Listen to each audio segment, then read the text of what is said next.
Understanding altitude. Elevate your English.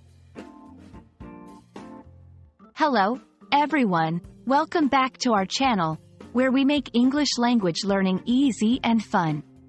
Today, we're going to soar high as we explore the meaning of the word altitude. Whether you're an aviation enthusiast, a hiking aficionado, or just curious about English vocabulary, this video will help you understand and use the word altitude correctly. So, let's elevate our English together. Altitude refers to the height of an object or point in relation to sea level or ground level. It's commonly used in contexts like aviation, where it's crucial to know how high an aircraft is flying, or in mountaineering, where climbers reach impressive altitudes. It's a measure of vertical distance, and it's all about how high up you are. In the world of aviation and geography, there are several types of altitude we might hear about. 1. Absolute altitude. This is the vertical distance of an object above the ground level. Think of a helicopter hovering over a building. 2. True altitude. This is the elevation above sea level. It's what you would see on a mountain sign indicating its peak height. 3. Indicated altitude. This is what pilots read on their instruments, which may need adjustment for air pressure.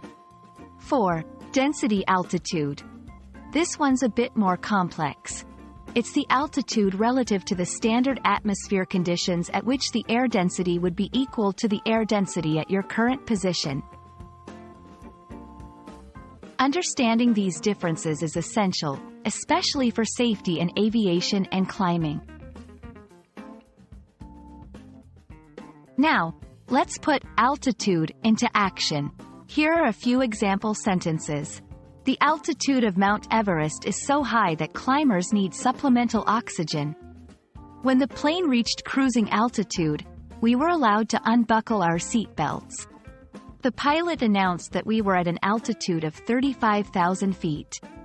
Notice how altitude is used to describe a specific height above the ground or sea level. Thank you for joining me on this lofty journey through the word altitude. I hope this video has given you a new peak to conquer in your English language learning adventure.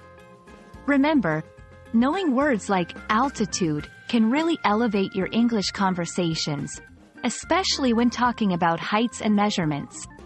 Until next time, keep climbing higher in your English learning expedition.